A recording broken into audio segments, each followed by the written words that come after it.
The 360-Degree Leader. Developing Your Influence from Anywhere in the Organization book by John C. Maxwell. Contents: the myths of leading from the middle, the challenges 360-degree leaders face, the principles 360-degree leaders practice to lead up, the principles 360-degree leaders practice to lead across, the principles 360-degree leaders practice to lead down, the value of 360-degree leaders. The summary and brief: these are classic pictures of leadership. William Wallace leading the charge of his warriors against the army that would oppress his people. Winston Churchill defying the Nazi threat as much of Europe had collapsed. Mahatma Gandhi leading a 200-mile march to the sea to protest the SALT Act. Mary Kay Ash going off on her own to create the world-class organization Mary Kay Cosmetics. Martin Luther King Jr. standing before the Lincoln Memorial challenging the nation with his dream of reconciliation. Each of these people was a great leader. Each made an impact that has touched millions of people. Yet these pictures can also be misleading.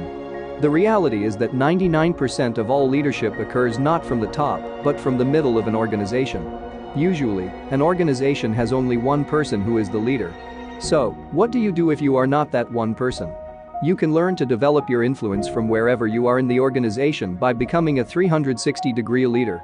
You can learn to lead up, lead across, and lead down.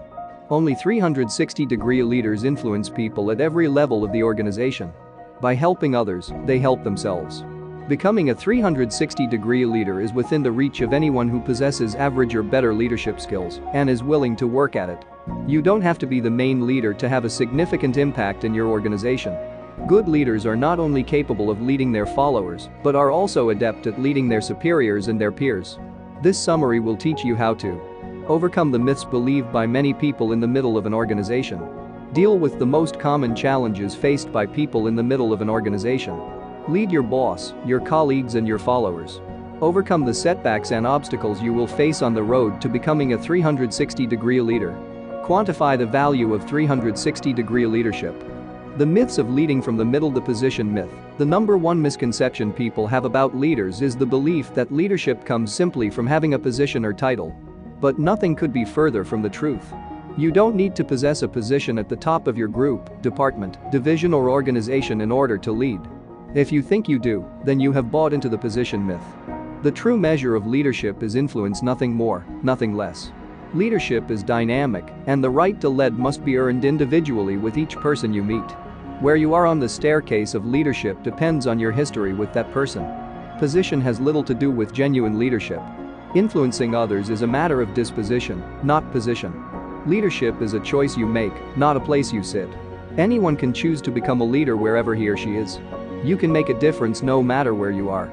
The destination myth. Those who believe the destination myth might say, when I get to the top, then I'll learn to lead. But, if you want to succeed, you need to learn as much as you can about leadership before you have a leadership position. Good leadership is learned in the trenches. If you don't try out your leadership skills and decision-making process when the stakes are small and the risks are low, you're likely to get into trouble at higher levels when the cost of mistakes is high, the impact is far-reaching, and the exposure is greater. Mistakes made on a small scale can be easily overcome. Mistakes made when you're at the top cost the organization greatly, and they damage a leader's credibility. Start now to adopt the thinking, learn the skills, and develop the habits of the person you wish to be. Handle today so that it prepares you for tomorrow. The influence myth. Those who believe the influence myth might say, if I were on top, then people would follow me. People who have no leadership experience have a tendency to overestimate the importance of a leadership title. You may be able to grant someone a position, but you cannot grant him or her real leadership. Influence must be earned. A position gives you a chance. It gives you the opportunity to try out your leadership. It asks people to give you the benefit of the doubt for a while. But given some time, you will earn your level of influence for better or worse. Good leaders will gain in influence behind their stated position. Remember, a position doesn't make a leader, but a leader can make a position.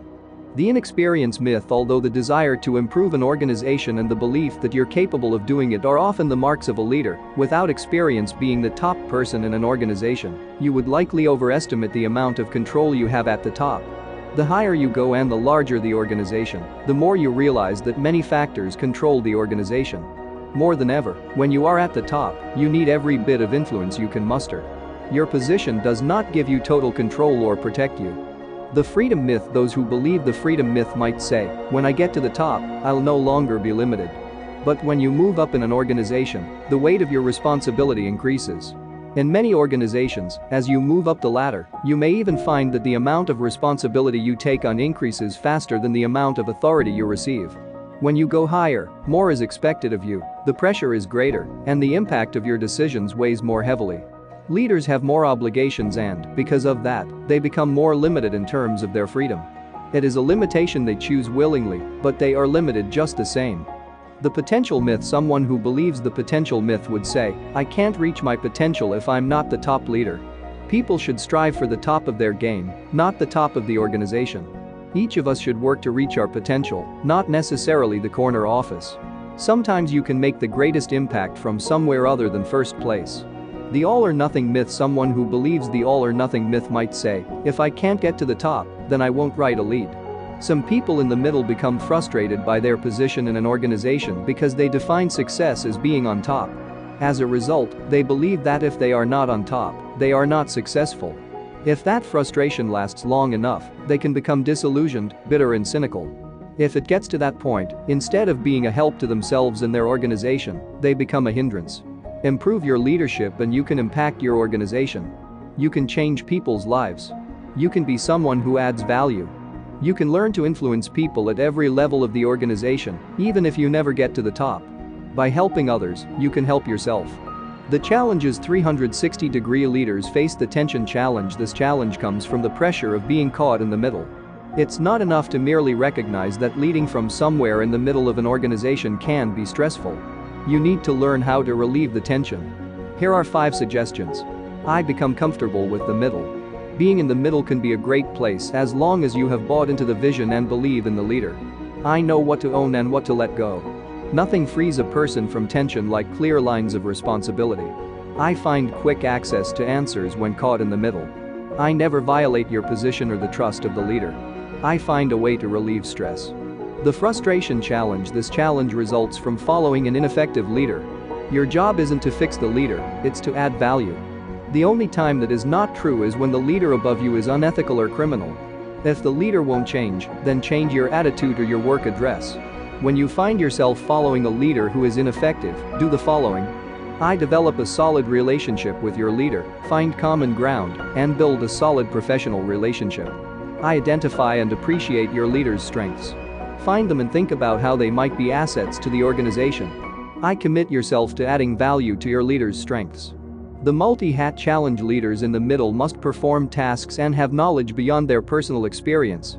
And they often are forced to deal with multiple shifting priorities, often with limited time and resources. Every role or hat you are asked to wear has its own responsibilities and objectives. If you change hats, keep in mind that the context changes. The goal often determines the role and the approach to take. Don't use one hat to accomplish a task required for another hat. When you change hats, don't change your personality. And don't neglect any hat you are responsible to wear.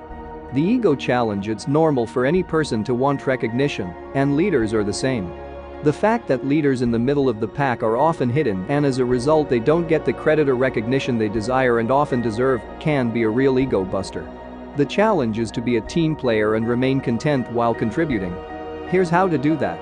I concentrate more on your duties than your dreams. I appreciate the value of your position. I find satisfaction in knowing the real reason for the success of a project. I embrace the compliments of others in the middle of the pack.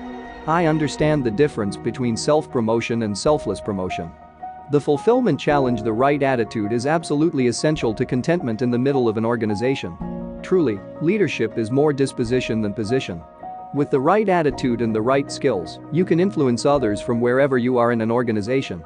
Here are 5 ways to develop an attitude of contentment and fulfillment right where you are. I develop strong relationships with key people. I define a win in terms of the team. I engage in crucial communication. I gain experience and maturity. I put the team above your personal success. Leadership is about helping others win. The vision challenge. Championing the vision is more difficult when you did not create it. The key to successfully navigating the vision challenge is this. The more you invest in the vision, the more it becomes your own. Even though your own vision may excite you more than someone else's, to get the opportunity to pursue your own dreams, you will almost certainly have to succeed in achieving the dreams of others. The influence challenge: leading others beyond your position is not easy. Leadership is influence. If you have neither position nor influence, people will not follow you. And the further outside your position they are, the less likely they are to let you lead them. That's why 360-degree leaders work to change their thinking from, "I want a position that will make people follow me," to, "I want to become a person who people will want to follow." People follow leaders they know, leaders who care. If leaders care about each individual as a person, then people respond well to them. The greater the depth of their concern, the broader and longer lasting their influence. The principles 360-degree leaders practice to lead up. Leading up is the 360-degree leader's greatest challenge. Most leaders want to lead, not be led. But most leaders also want to have value added to them. If you take the approach of wanting to add value to those above you, you have the best chance of influencing them. Your underlying strategy should be to support your leader, add value to the organization, and distinguish yourself from the rest of the pack by doing your work with excellence. If you do these things consistently, then in time the leader above you may learn to trust you, rely on you, and look to you for advice. With each step, your influence will increase and you will have more and more opportunities to lead up. Lead yourself exceptionally well. Nothing will make a better impression on your leader than your ability to manage yourself. If your leader must continually expend energy managing you, then you will be perceived as someone who drains time and energy. If you manage yourself well, however, your boss will see you as someone who maximizes opportunities and leverages personal strengths. To become someone your leader turns to when the heat is on, manage your emotions, time, priorities, energy, thinking, words, and your personal life. Lighten your leader's load. If you help lift the load, then you help your leader succeed. When the boss succeeds, the organization succeeds.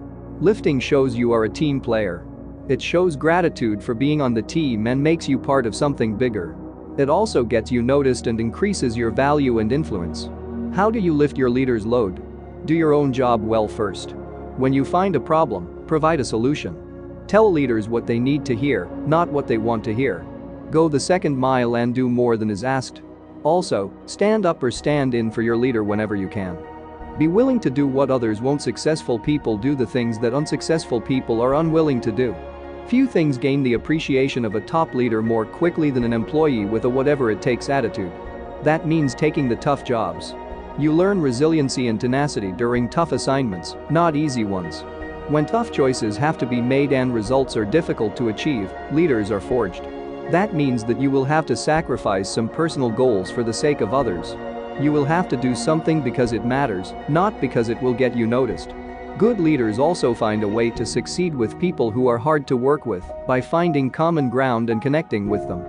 Do more than manage. Lead. To move beyond management to leadership, you need to broaden your mindset and begin thinking like a leader. If you are already leading well, then use this as a checklist to see where you need to keep growing. I think longer term. I see within the larger context of how something will impact those above and beside you. I push boundaries to find a better way. I emphasize intangibles such as morale, motivation, momentum, emotions, attitudes, atmosphere, and timing. I rely on intuition. As Dr. Joyce Brothers says, trust your hunches. They're usually based on facts filed away just below the conscious level. I look for good people and invest in them to the point where they can be released and empowered to perform. I be an agent of change. Leaders want more than just to see progress, they want to make it happen. Invest in relational chemistry. All good leadership is based on relationships. People won't go along with you if they can't get along with you. That's true whether you are leading up, across, or down. The key to developing chemistry with our leaders is to develop relationships with them by listening to their heartbeat, to understand what makes them tick, knowing their priorities, catching their enthusiasm, supporting their vision, connecting with their interests, conforming to their personality, earning their trust, learning to work with their weaknesses, and respecting their family. Be prepared every time you take your leader's time. For all leaders, time is precious. For that reason, you must always be prepared when you take any of your leader's time. Whether you have unlimited access to your boss or you only get a few minutes on rare occasions, you need to think and plan ahead. Don't make your boss think for you and bring something to the table. Know when to push and when to back off. Successful leaders make the right move at the right moment with the right motive. Timing is critically important to leadership. When it comes to gaining influence with your boss, timing is equally important. It's wise to wait for the right moment to speak up. A great idea at the wrong time will be received just the same as a bad idea. Of course, there are times when you must speak up, even if the timing doesn't seem ideal. The trick is knowing which is which. Become a go-to player. Few things elevate a person above his or her peers the way becoming a go-to player does. Everyone admires go-to players and looks to them when the heat is on, not only their leaders, but also their followers and peers. Go-to players produce when the pressure is on. They are the people who find a way to make things happen no matter what. If you adopt the positive tenacity of a go-to player and take every opportunity to make things happen, your leader will come to rely on you. If you have the willingness and the capacity to lift the load of your leaders when they need it, you will have influence with them. Be better tomorrow than you are today. Often, when people get to their desired destination, they stop striving to grow or improve. There's certainly nothing wrong with the desire to progress in your career, but never try to arrive. Instead, intend your journey to be open-ended. Most people have no idea how far they can go in life. They aim way too low. The key to personal development is being more growth-oriented than goal-oriented. There is no downside to making growth your goal. If you keep learning, you will be better tomorrow than you are today, and that can do many things for you. The principles 360-degree leaders practice to lead across to succeed. As a 360-degree leader who leads peer-to-peer, you have to work at giving your colleagues reasons to respect and follow you. You can do that by helping your peers win. If you can help them win, you will not only help the organization, but also yourself. Understand, practice and complete the leadership loop. If you want to gain influence and credibility with people working alongside you, don't try to take shortcuts or cheat the process. Instead, you have to show people that you care about them by taking an interest in them. Make an effort to get to know them as individuals. You should also strive to see others' unique experiences and skills as resources and try to learn from them. When you go out of your way to add value to your peers, they understand that you really want them to win with no hidden agenda of your own. Affirm them by praising their strengths and acknowledging their accomplishments. Put completing fellow leaders ahead of competing with them in healthy working environments. There is both competition and teamwork. The issue is to know when each is appropriate. When it comes to your teammates, you want to compete in such a way that instead of competing with them, you are completing them. Winning at all costs will cost you when it comes to your peers. If your goal is to beat your peers, then you will never be able to lead across with them. How do you balance competing and completing? First, acknowledge your natural desire to compete and channel it in a positive way. Embrace healthy competition. The whole goal of healthy competition is to leverage it for the corporate win. Be a friend. We often consider ourselves to be many things to the people who work alongside us: co-workers, teammates, contributors, competitors, but we often forget to be the one thing that every person wants: a friend. Poet Ralph Waldo Emerson wrote, "The glory of friendship is not in the outstretched hand, nor the kindly smile, nor the joy of companionship. It is in the spiritual inspiration that comes to one when he discovers that someone else believes in him and is willing to trust him." A great approach to friendship at work is to make it your goal to be a friend, not to find a friend. As you reach out to your co-workers, listen, find common ground not related to work, be available beyond business hours, have a sense of humor, and tell the truth when others don't. Avoid office politics. Playing politics is changing who you are or what you normally do to gain an advantage with whomever currently has power. In work environments, this may mean sucking up to the boss, constantly changing positions to get on the winning side, or using people for personal gain without regard for how it affects them. Political people are fickle and opportunistic, doing what's expedient in the moment to win, regardless of what's best for their peers, their employees, or the organization. In the long run, integrity, consistency and productivity always pay off in better teamwork and a clear conscience. To avoid office politics, avoid gossip, stay away from petty arguments, stand up for what's right, not for what's popular, look at all sides of the issue, don't protect your turf, and say what you mean and mean what you say. Expand your circle of acquaintances. If you want to expand your influence, you have to expand your circle of acquaintances.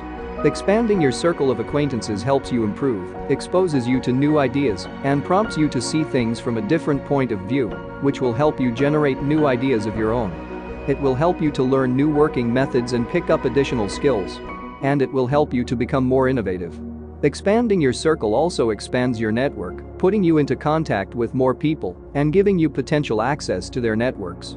Let the best idea win. Leaders in the middle of the organization who help to surface good ideas are creating what an organization needs most. They do that by producing synergy among their peers. And they will develop influence with their peers because when they are present, they make the whole team better.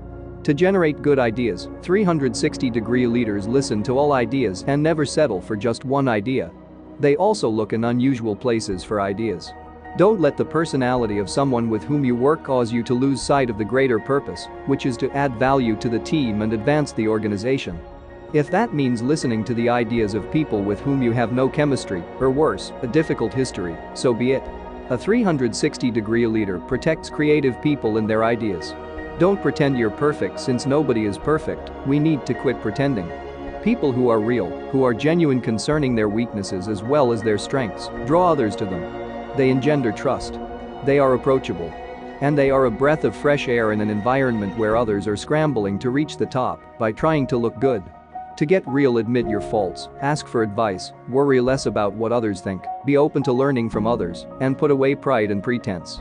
The principles 360-degree leaders practice to lead down. What makes 360-degree leaders unique and so effective is that they take the time and effort to earn influence with their followers, just as they do with those over whom they have no authority. As a 360-degree leader, when you lead down, you are doing more than just getting people to do what you want. You are finding out who they are, helping them to discover and reach their potential, showing the way by becoming a model they can follow, helping them become a part of something bigger than they could create on their own, and rewarding them for being contributors on the team. Walk slowly through the halls. One of the best ways to stay connected to your people and keep track of how they are doing is to approach the task informally as you move among them. To connect with people, you travel at their speed. Express that you care and create a healthy balance of personal and professional interest. Professional interest shows that you have the desire to help them. That is something all good leaders share. Personal interest goes deeper, it shows your heart. When you take interest in your people as human beings, you need to be sure not to cross the line. There is a point at which interest becomes inappropriate. See everyone as a 360-degree leaders get more out of their people because they think more of their people. They respect and value them, and, as a result, their people want to follow them. The positive, uplifting attitude that they bring to leadership creates a positive working environment where everyone on the team has a place and purpose, and where everyone shares in the win. To shine in this area, see people as they can become. Let them borrow your belief in them. Catch them doing something right. Give them the benefit of the doubt. And understand that people usually rise to the leader's expectations. Begin today to see and lead people as they can be, not as they are, and you will be amazed by how they respond to you. Not only will your relationship with them improve and their productivity increase, but you also will help them rise to their potential. Develop each team member as a person. There is much more to good leadership than just getting the job done. Getting the job done makes you a success. Getting the job done through others makes you a leader. But developing people while helping them get the job done at the highest level makes you an exceptional leader. In order to develop your staff, you need to keep growing yourself. Understand that development is a long-term process. Development is based on the needs of your people. You give them what they need in order to become better people. To do that well, you need to know people's dreams and desires. Take responsibility for conforming your leadership style to what your people need, not expecting them to adapt to you. As a leader, your first responsibility is to help others define the reality of who they are. Sometimes that means having difficult conversations. The thing you need to remember is that people will work through difficult things if they believe you want to work with them. Place people in their strength zones. When employees are continually asked to perform in an area of weakness, they become demoralized, they are less productive, and they eventually burn out. Successful people find their own strength zones.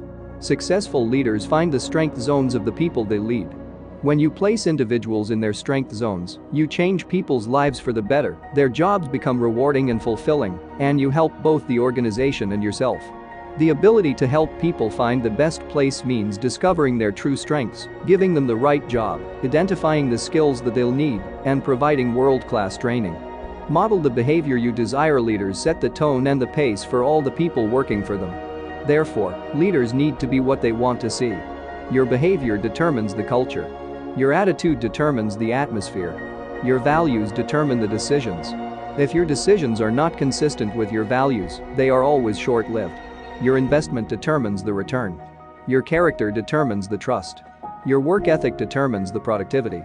Your growth determines the potential. Followers become like their leaders. They are influenced by their leaders' values. They adopt their working methods. They even emulate many of their quirks and habits. That's why we must always be aware of our own conduct before criticizing the people who work for us. If you don't like what your people are doing, first take a look at yourself. Transfer the vision. As a leader in the middle of the organization, you will be transferring what is primarily the vision of others. Leaders in the middle may not always be the inventors of the vision, they are almost always its interpreters. To interpret the vision in a way that fires up people and sets them off in the right direction include the following elements: clarity, connection of past, present and future, purpose, goals, a challenge, stories that make the vision relational and warm, and passion. If there is no passion in the picture, then your vision isn't transferable. Reward for results. Whatever actions leaders reward will be repeated. That is why it is very important to reward results and to do it the right way.